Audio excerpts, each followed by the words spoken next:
there isn't an ideal set of circumstances that guarantee success, nor are there a sequence of events that guarantee failure.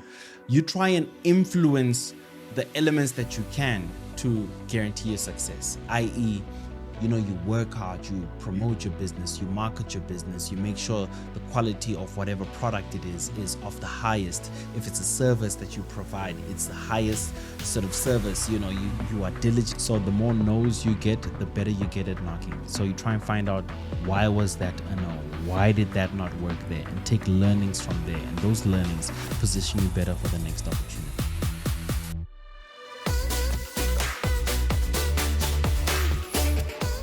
Welcome to another edition of Mindset Profits. I have a very, very, very special guest for you today, Proverb.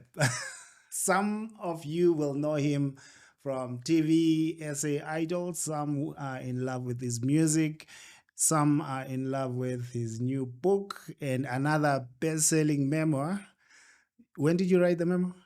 So the memoir came out some 5 years ago. And then this is my most recent that was released in 2025. And the book is To Health With It. So the good part, which is the good news for everyone watching, these copies belong to the first 10 people that will go to the comments and tell me your favorite proverb story. Your favorite encounter with the man, with the brand. Could be music, could be TV, could be radio. But I've been accused, Pro, of just diving straight in. I'll just do that. Who is Proverb? Who was Proverb before the brand? Coach, firstly, if I can grab an opportunity to say thank you for having me on the platform.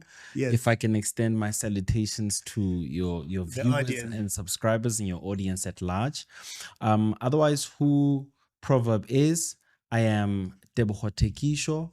I hail from a small town, Kimberley, which is where I grew up, where a lot of my dreams and aspirations were formed. Came up to the big city to study. And that's where I got the opportunity to explore all of my other aspirations, a few of which you mentioned in the beginning. I think I enjoyed watching you do SA Adults. Thank you, sir. That was some super pro work. Thank you. And watching you switch to your music cap every now and then, that was really amazing stuff. And I always used to sit there back then, years ago, and just wonder what it takes to be that kind of brand.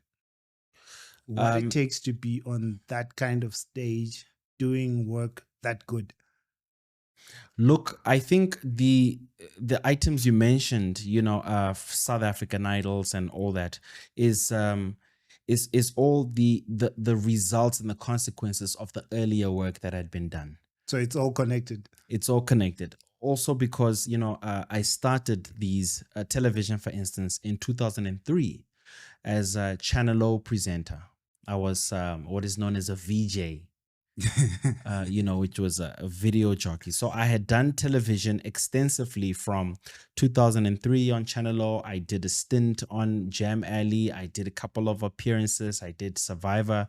So by the time I started South African Idols 2010, I did have a fair share of experience behind me. And I had done it for a period. Of course, many would have only seen South African Idols, and it would appear that's where my television career began. So I'm just kind of mentioning that as a preface to say, by the time you saw that, a lot of hard yards, a lot of dues had been paid, a lot of the groundwork had been done. What are the lessons that you look back and say, this made me? Look, I think I'm still in the making. To suggest something made me would be to insinuate that I think I am made, I have arrived.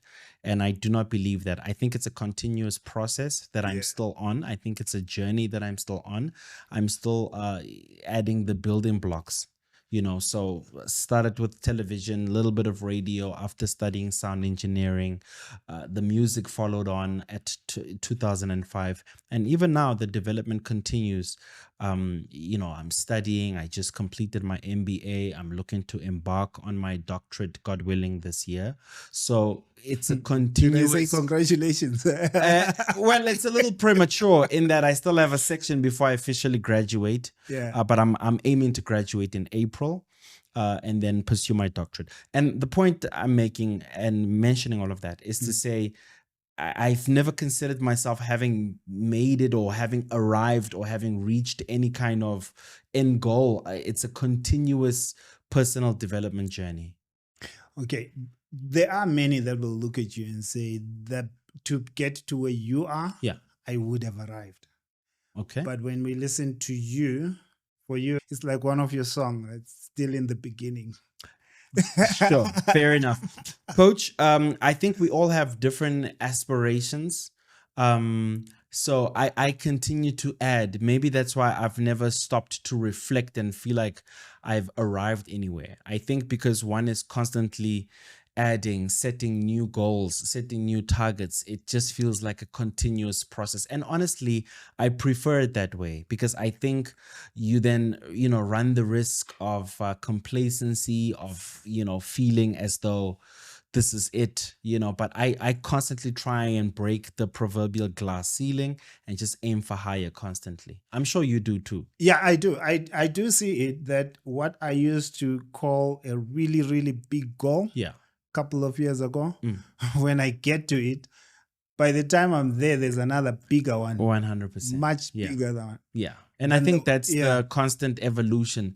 We're always just trying to add on, develop, to grow, to add more, to learn more, to know more, to explore more, to try more, and to always feel like a novice at something, always at the beginning stages until you master it. And then you try and take on the next thing. And so it goes. Yeah, it's fun. I look at even the YouTube channel. Yeah. When we started this, I actually started this channel to prove a point. Which was? We were doing a self-mastery workshop. Yeah. And I was always saying you want to live in the stretch zone, live in the stretch zone and not in the comfort zone. And one of the clever guys in class just says, you know what, say when you was yes. Where are you stretching? Because everything you're doing in your life is easy. You're comfortable. All right. Training is comfortable. Obviously, coaching is comfortable. All the stuff you do in business is comfortable. Where are you stretching? Where are you applying this principle? And I remembered in the moment on stage that someone had been pushing me to start a channel because I had all the equipment collecting dust. It was a dream that was just dead.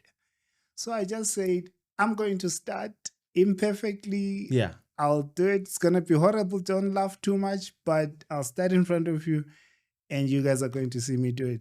And honestly, the point is to start. Kudos to you for taking on the challenge. I took it on 2 years ago and now over 60,000 subscribers. It's been worth it. Congratulations. And when you hit certain milestones and you look back, you see the growth. Yeah. So that was it for you. But if we look at how you started, especially in music, you built your brand so well there. And a lot of people would wonder why you left music. Yeah. Look, I've spoken extensively about it. I love music. Music will always be my first love, a passion. I think I was no longer able to sustain it. You got busy. No, I just, didn't enjoy the biggest support. I was a struggling artist, so as much as I love music, remember, I always supplemented it by working. I never not had a job during my period as a musician. I was always still on television, still on radio, still working, still emceeing, still gigging. I love music. I was able to use it as a building block to, grow into other spaces and platforms. But music will always be my first love. And I think it shows because the TV show that I did was still very much music. I was still using that as a platform to create opportunity for other musicians. On radio, I still use the show as a platform to try and give opportunity to other musicians. I even went as far as to serve on the board of the South African Music Rights Organization. So it's all testament of the fact that, you know, music is something I love, It's a passion for you. and I still sort of feed into it in the ways, shapes, and forms that I can. It may not be by putting out physical music, but I still support the industry where I can. All right. So, what would you say to someone who wants to get into music? Yeah. Because if someone as big a brand as you were is saying this, that should be scary. That sounds scary to me Yeah, if but I want to for be sure. a musician.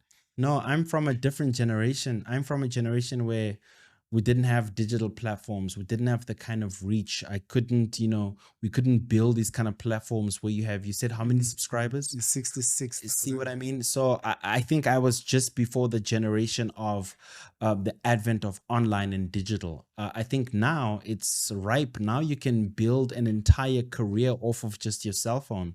You can market off of your cell phone. You don't have to create physical products. Guys can have an entire career and not have a physical, tangible cassette or a CD, and just have a digital global career. So the landscape has definitely shifted. So it's not necessarily, I think,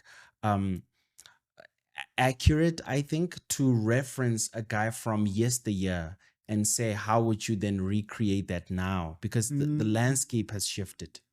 So, you think the opportunity is bigger now? 100%. I think now, you can have one song, have it trend on TikTok, and you can have massive success. Back in our day, first you had to get a record label, to fund the physical recording, then to print out the physical product, to do the artwork. Then once it's physically available, you had to physically go to radio stations, beg them to play a single, and then to publications to maybe support whatever, then to club promoters. Now, all the steps that I mentioned, you can record at home, put it on your cell phone, release, do a TikTok challenge, and Get become paid. a major success without having left your bedroom. So it's a different world, I think. If you were to lose everything you have right now, Yeah.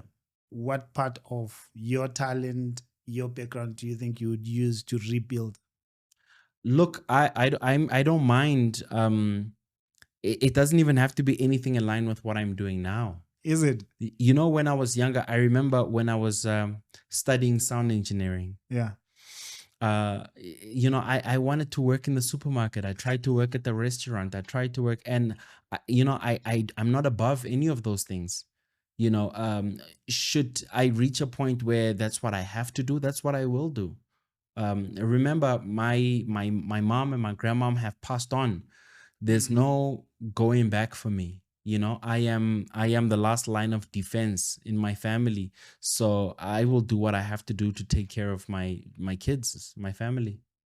That is interesting. I thought Yeah. you would reference particular talents and experiences and connections. 100%. But while I'm working on those, because those depend on factors I can't always control, popularity, likes, and who follows you, who knows you, what relationships you have, and all that. So you can't always have control of those elements. So I will do what I have to do while I try and chase what I want to do.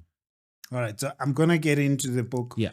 But before, I'm thinking of something. Why do you think a lot of people struggle and just fail in general in the context of the environment they're in? Because we can be in one community, Yeah. and the same one person will be destroyed by that environment. Like, you live in a community where a lot of people drink, for example, there's crime. One person will come out and win big, and one Coach, person listen, will fail Yeah. and fail big. Coach, honestly, I would love your insights on something like that. And the reason is, there isn't an ideal set of circumstances that guarantee success, nor are there a sequence of events that guarantee failure. On the song "Why" by Jadakiss, Yeah. there's a line where he says, "Why is there some brother up north who's better than Jordan who didn't get that great?" And the metaphor for that is that you can be just as talented. You can have just the same amount of opportunities. I mean, there are people you went to school with, right? Yeah. Who were your classmates all the way up until you guys finished.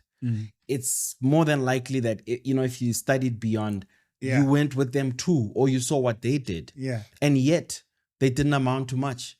Then the inverse is also true. You can get a guy who failed, who did not do well, and still went on to enjoy success. So for me, I'd be keen to know what you reckon is the formula for success and why you would say people fail.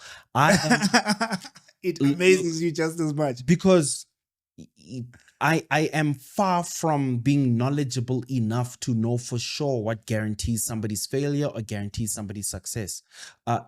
Jay-Z said, I heard guys say they made Hove say, okay, so make another Hove. My point is, if we can replicate the formula, we would have long ago and sold it. And maybe as a coach, you do. No, but I'm not in that know-it-all position, to be honest. So I'm keen to learn. Teach me. You threw in a nice disclaimer there to protect. Honestly, no, and that's the truth. I don't make finite statements like you do this, you will get this. Who knows? It's a lot of things that happen. Luck is also a big part of it too. Actually, it is. I was talking to a multimillionaire and actually on another podcast. And I asked him, how is it that your business makes over 60 million a year? Yeah. Like, it amazes me. And he did that in 3 years. So he built his business to get there in 3 years. And he says, it's luck. Look, I believe it. I wouldn't reduce it to only luck, but I do think luck has a lot to do with it. And you try and influence, the elements that you can to guarantee your success, i.e., you work hard, you promote your business, you market your business, you make sure the quality of whatever product it is of the highest. If it's a service that you provide, it's the highest sort of service. You are diligent, you do your books, you do your whatever, but there's no guarantee that people will like it. If they don't like it, then what? So, you know what I mean? This is why I study these things, I get you. This is why I'm studying my MBA, doc, and coach. We're constantly seeking information, and I think the more you find out, the more you realize what little control you have over a lot of these elements. Otherwise, if it were all down to hard work, then people who wake up every single day to sell a keep at the corner, to sell magwenya at the and they've been doing that for years. If it all came down to hard work, then all of those people would have been a massive success, right? By whatever success standards we define. If studying and, being academically the highest qualified and all that, then every single graduate who comes out of tertiary institutions would have gone on to be a success, right? So by the fact that not all of them are, tells us that it is not squarely on that, so in my mind, it becomes difficult to pin it down to any or one thing. Yeah, and I like that you're saying you can't pin down the success of this business that makes it to 60 million to just luck. Because when I was digging deep, even talking to them, you start to realize there's a couple of things that is doing really, really right. For example, the way they structured their business was just world class.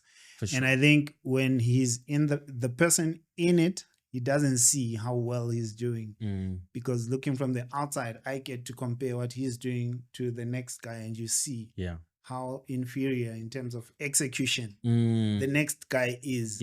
When you listen to how he execute and how they plan and how they implement and what they track, and this one is not tracking anything and not clear about implementation. You start but to there's see also things like soft skills, which play a crazy role in these things. So, a lot of them. Listen, you and I could have the exact same product at the same time, appealing to the same market, right? Yeah. But they like you more because you're friendly. Do you understand? Yeah. Something that you can't necessarily be taught. It's not given in the textbook, but it's a soft skill. Or you pitch up on time, or you're reliable. It's got nothing to do with the waters that we're distributing. And yet you can enjoy major success.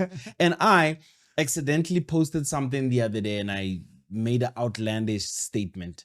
And that could be the ingredient that resulted to my failure.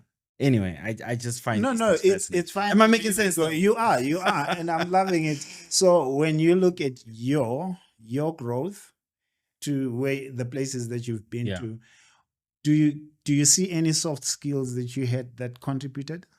I do. I think I try because I'm forever grateful of the opportunities. Yeah. Because I do think God's grace has played a major role. I feel like that approach serves me well because every opportunity I treat it like it's the absolute last. Every time I'm behind the camera, I don't know if I'll ever be behind one again. So I treat it as such. Every time I broadcast, I take every single link as seriously, every single show, every single back announce, every single throw forward, every single time check. This may be it. Every time I write a book, every word I treat with that delicacy because I don't know. I don't know if this could be it. When I recorded my album, Yeah. uh, The Red Tape, Yeah. I didn't know that was my last one, at the time. But when I listen back to it, I'm grateful because every bar that I laid down there, I don't cringe when I listen back to now because I did it to the best of my ability. So because I treat everything like that, I think that serves me. I think clients recognize that I am grateful to be here. I'm grateful for the opportunity. I execute I may not be the most talented by any stretch, the most popular, the most well-spoken by any stretch of the imagination. But you better believe I'm going to be there on time. I'm going to be prepared. I'm going to follow the brief. I'm going to execute as how you desire and how you briefed me. And for me, that has, I think, served me for a long time. I see it and I feel it because even today you were super on time. So Because I'm that's you grateful. all the time. Coach, I'm grateful. You bought 10 copies of my book. Yeah. You are giving me a platform to, speak to your vast audience. So I cannot take this lightly. You don't have to. You've got 1,000 people that you have access to that you could have called, but you invited me, right? So Yeah. I'm grateful for it and I can't take that for granted. And I think that next time you're short of a guest, Yeah. I think you won't think twice to consider calling me back. Definitely. And I think that has been I think a soft skill, that has, resulted in some longevity. Being grateful, showing up on time, showing up with excellence, and just doing your My all. best. Yeah. Just simply. I was ironing my t-shirt. I was making sure that I come through as my best. Yeah. Because I don't take it for granted. And that's been you all through. No, by the way, I think I grew into that. Oh, you were not like this before? Not from the jump. From the jump, I will admit, I spoiled brat. My kids offered me a lot of opportunity. I was very entitled and all that. But it's when I got older, when all the safety nets began to dissipate. And certainly by the time I lost my mom and my grandma, I realized that a lot changed. I had to grow up. What did you see change when you became a dad? I'm actually asking because when you were saying this, I remember the song you did with Double HP for the dads. Breadwinners. Yeah. Yeah. And listen, may Double HP's soul rest in peace. What changed was I realized that the decisions I make are no longer for me only. They also affect my children and my immediate environment. And there's a lot more responsibility in what you do, how you operate. Failure is no longer an option. Did you have mentors in that phase of your life? Not in that particular phase of my life. I do now. Look, I always referenced a lot, because, we live in the info age. So you reference a lot. But I think now I have direct mentors who I speak to and exchange information with, and I'm a lot more intentional about learning from others. If you look at yourself 10 years ago and Yeah. you now, what changes do you see? Um, no, bro. Listen, I'm old enough where 10 years ago I was still full on adult, grown up. Should we say 15?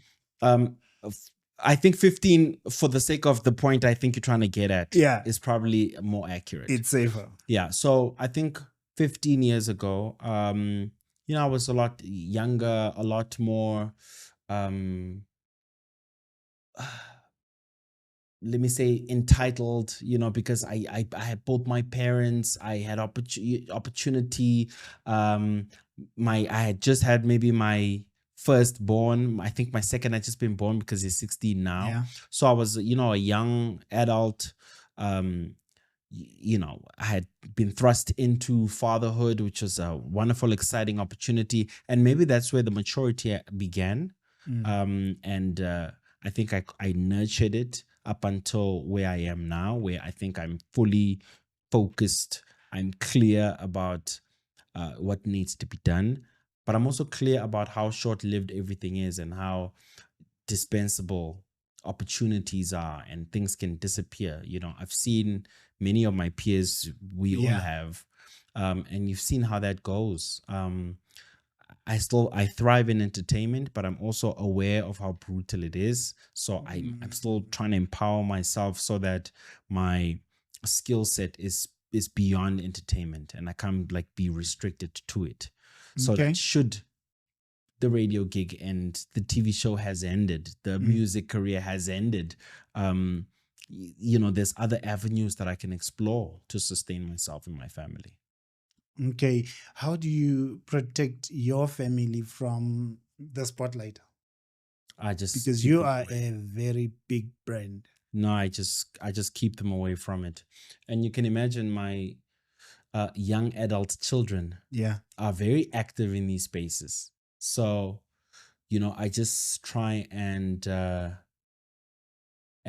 not have any of what I do spill over onto them, because I want them to have as normal, quote unquote, as free, as independent, because I also know how cruel it can be.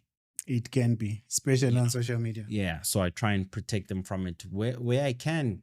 I often can't say we're together at an event or seen somewhere. I can't shield them from that, but I think they've grown up with a level of understanding, that I'm their dad first, but I'm also The brand. I'm a visible, figure as well. All right. And then the book, what's the story behind? How did we get to health with it? I feel like that was heavy. Did we start heavy, or is it just me, or what? It's not heavy. You know what I mean? Like, I feel like I need a coffee after that. At least we've got water. No, we have water. Thank goodness. So look, the book is my second offering. It's called To Health With It. I sort of discovered these gems as I was going through my own journey of mental health, emotional health, physical health, social health, occupational health, creative health. And then I kind of discovered, and what perhaps differentiates the book is that I discovered that each of these health aspects of your life work together, for one to arrive at a holistic, balanced life. It was further confirmed when I studied some of these aspects as a part of my MBA. We Okay. did a personal mastery course. You I spoke love about that. something similar. And so it was presented to us in quotients, the IQ, EQ, PQ, SQ. So what was my own experience combined with what I confirmed in academia then gave me the content that I need to pen my book, To Health With It. Did you do a thesis around these subjects within No. the MBA? I did not. My thesis was on as being a broadcaster.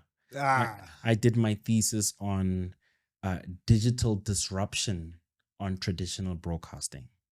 Nice. That's what my dissertation was about. This was more a personalized journey.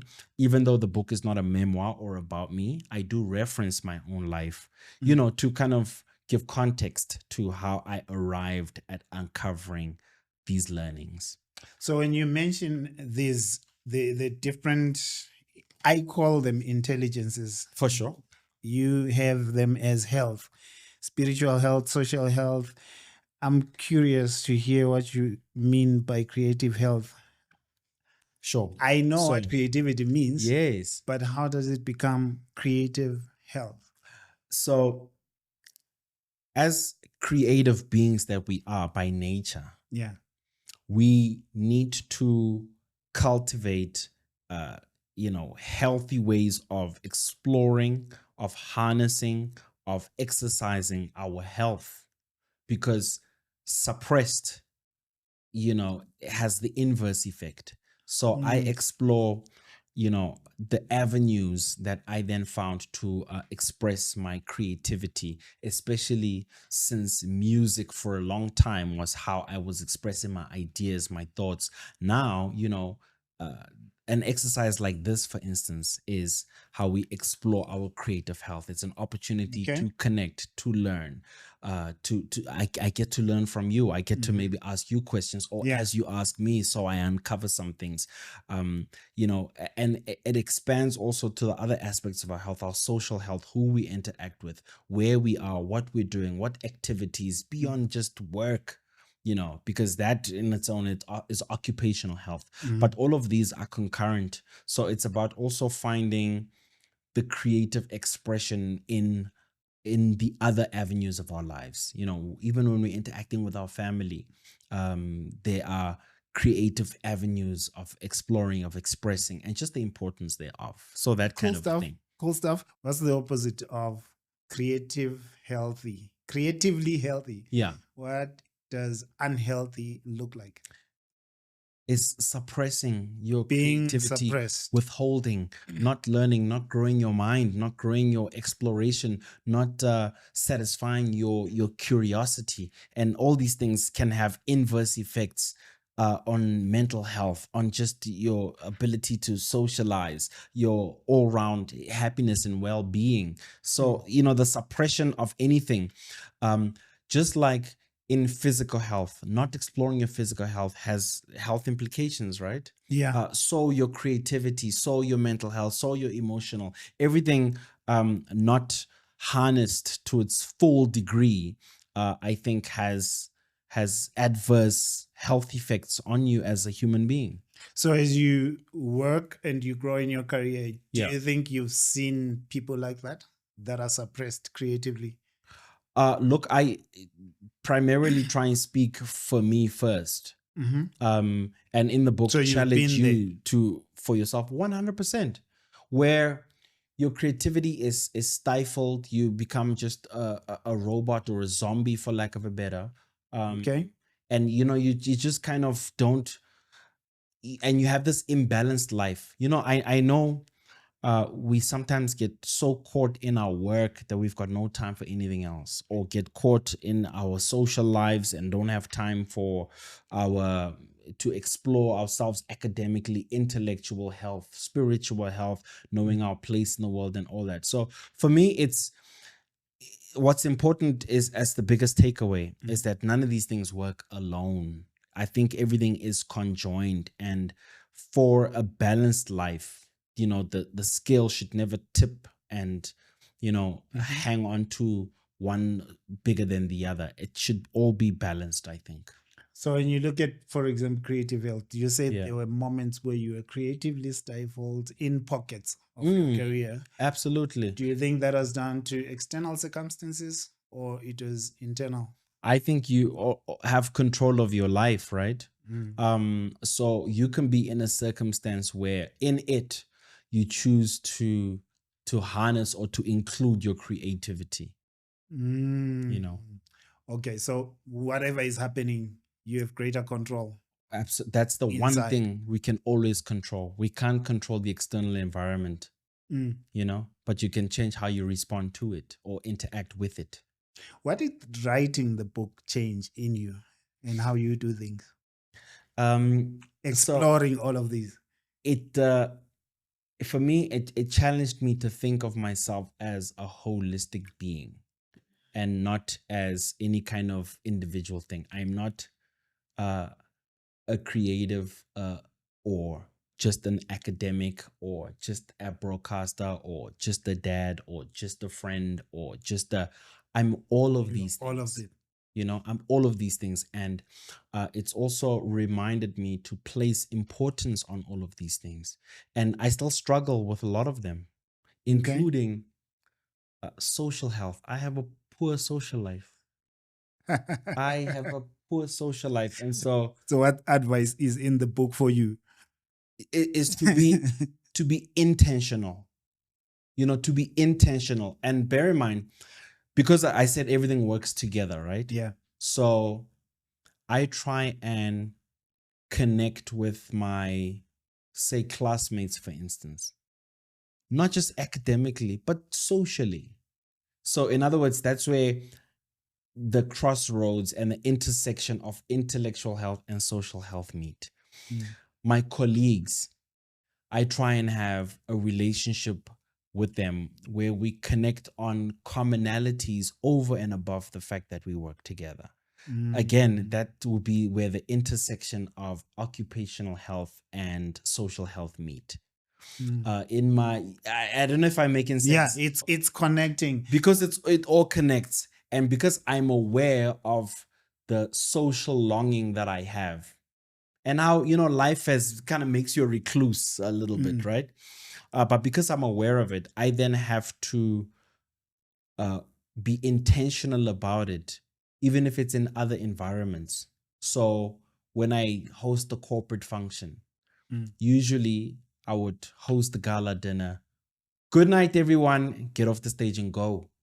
Now, I would network, I would interact, I would get to know a few people, see if there are any kind of commonalities and all that. And that for me is So it's changing. absolutely, because I'm mindful of it.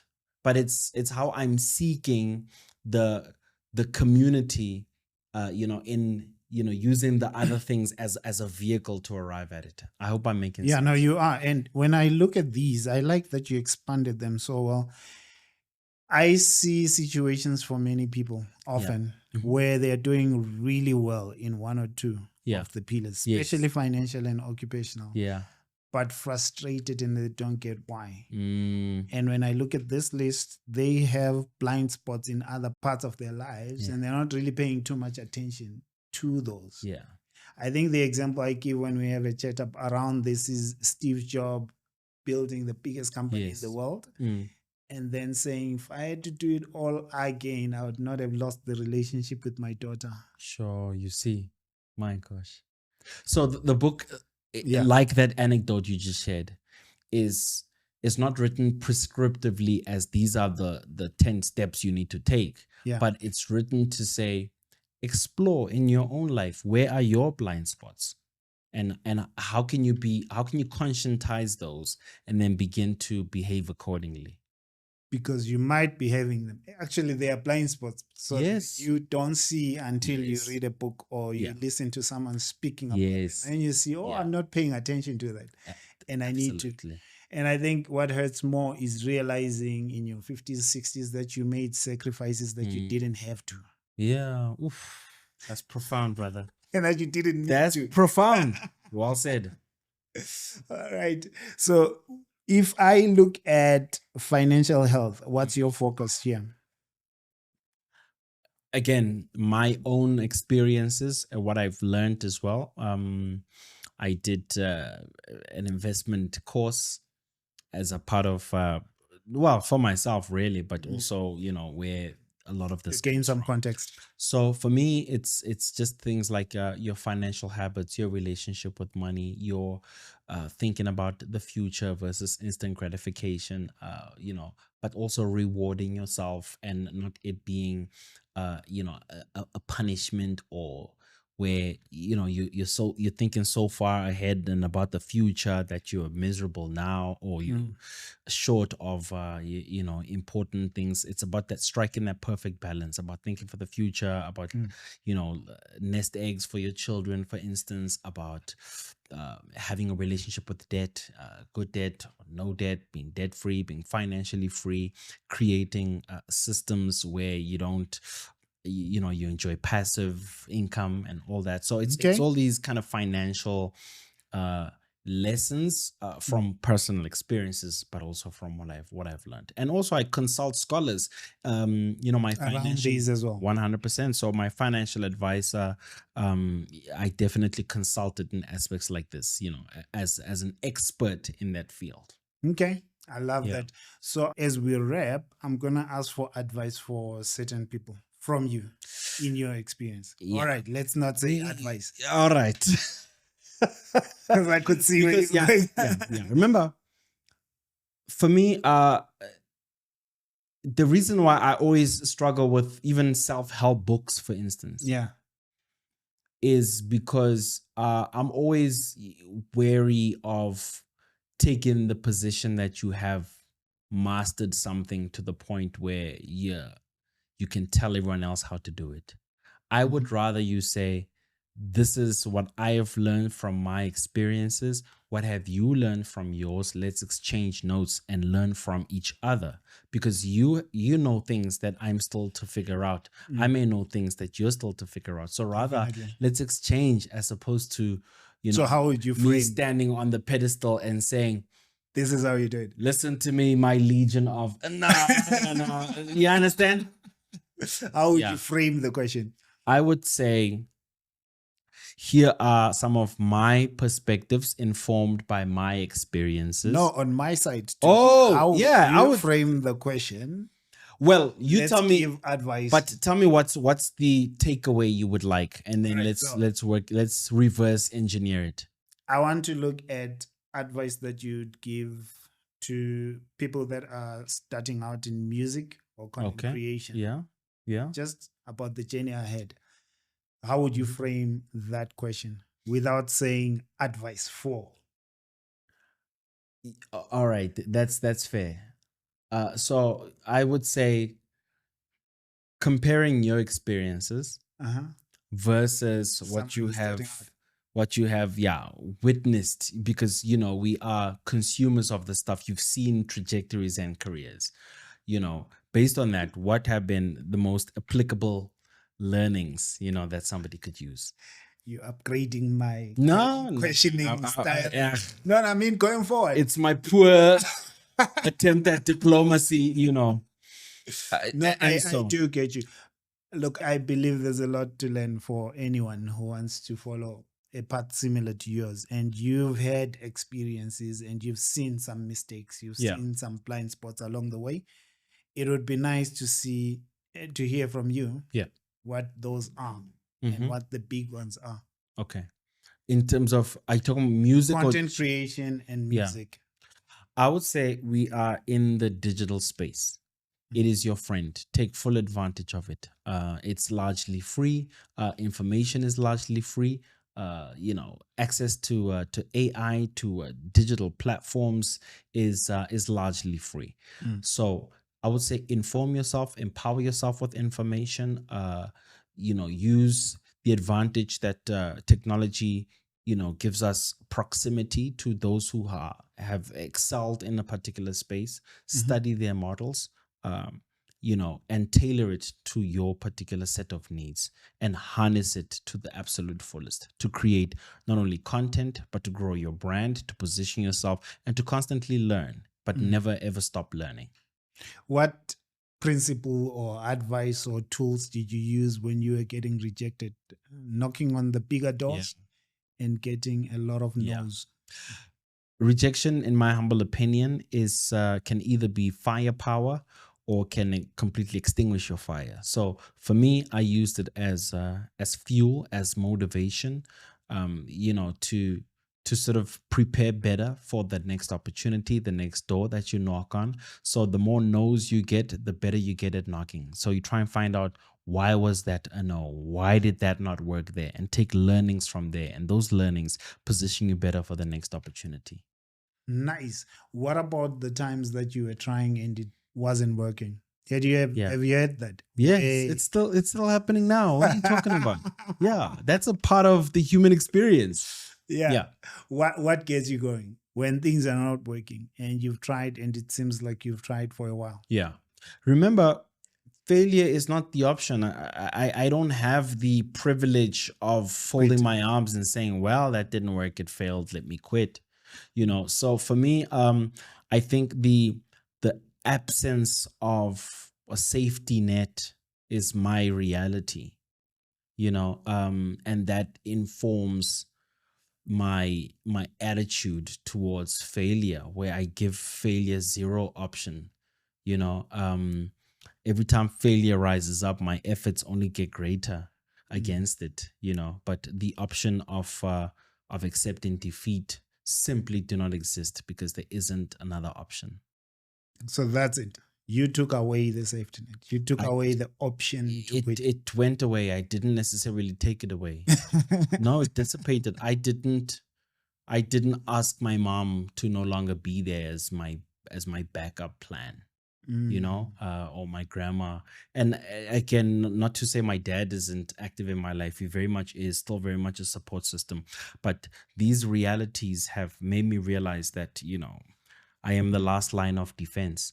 I must also tell you that as opposed to being reactionary, I'm also very proactive.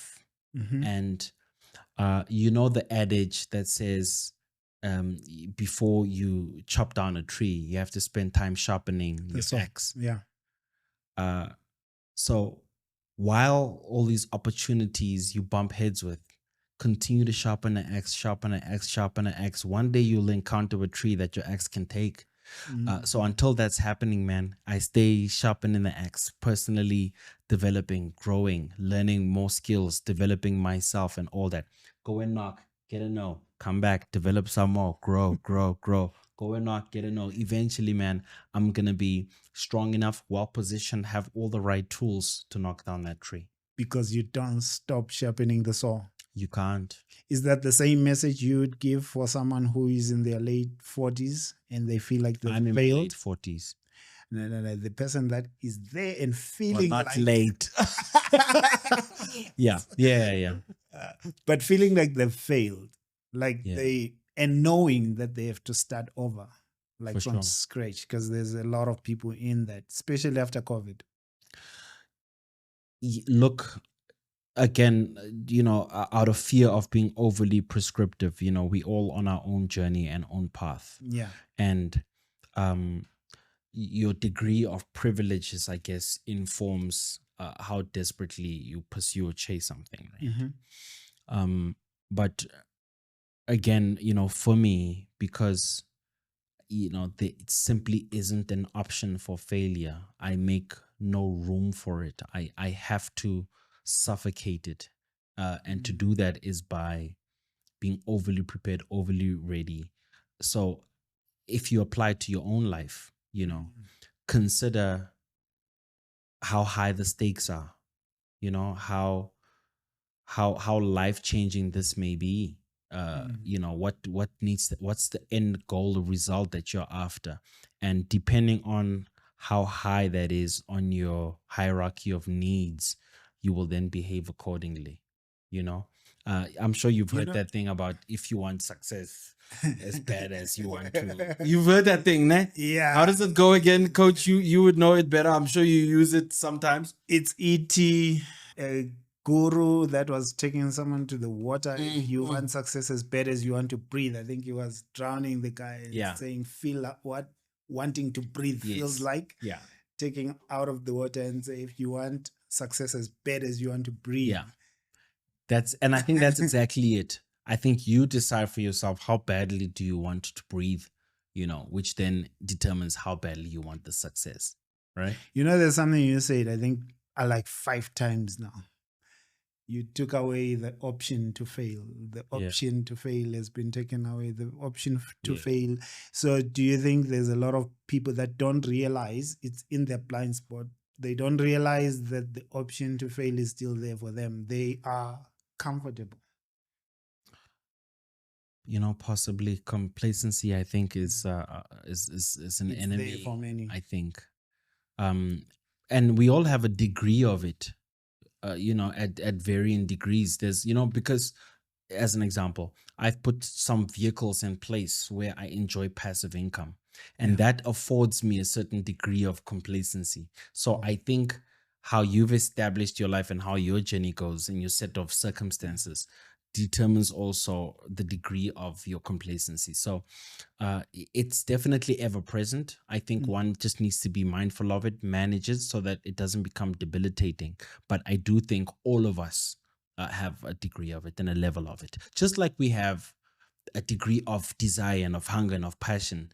But how big it is It's varies. different. Yeah, and we just need to either exercise that muscle or exercise this muscle. That's interesting. I like that you said that, because when you said it, I thought of myself. Yeah. There's a time that I lost everything, and that period was like 5 years Yeah, sure. of brutal loss, downgrading, depression, all the works. Yeah.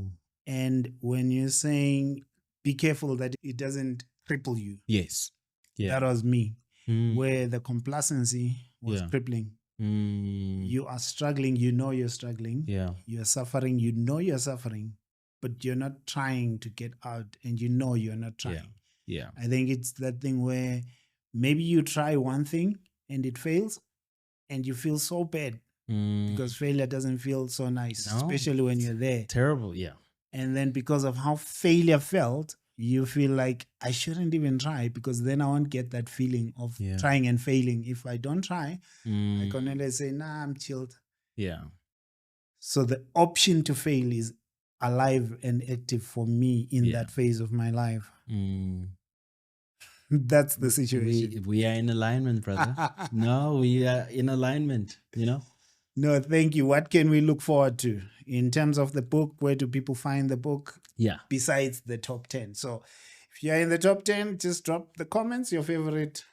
I guess you Yeah. could even reference this interview, Mhm. and then we'll find you for your book. Yeah. So, by virtue of this platform, thank you for it, by the way. Yeah.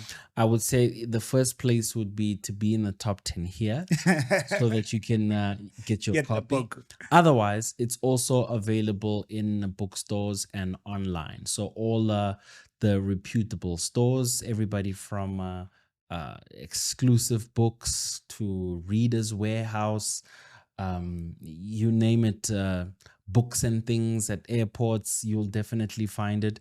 Otherwise, it's online as well. So your Takealots, your Amazons, all reputable. In fact, if you just search at Tebogo, Proverb, Thekisho, to health with it, all the options will come up.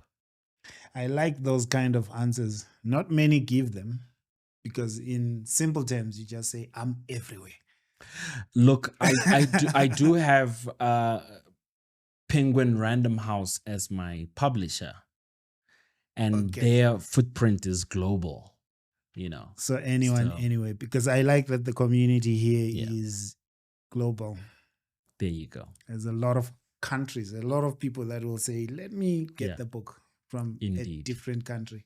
100%. But I appreciate you. Brother, thank you for all the so lessons. much, man. This was such an enlightening interview, I guess, you can tell a lot about a guy by how he thinks, what he asks, how you engage. Yeah. And I must tell you, man, this has been such a mind-opening interview. I'm gonna leave here thinking about stuff myself. You know what I mean? I'm gonna leave here thinking about a lot of what you asked, and I have immense respect for you, man. And you're the kind of guy I could definitely get along with. So thank you. Love that. Thank Appreciate you. Appreciate Thank that, you my brother. again. Thank you. Thank you for hanging with us till this time. I pray and hope you are in the top 10 so we get the book to you to help with it. If you are not, he's everywhere. We're going to put a link to maybe Amazon and Takealot and you can find it in the bookstores. Otherwise, see you in the next episode and let us know. Do pop in some questions. We're going to be checking them out as well to see what we do next. Otherwise, thank you. Cheers.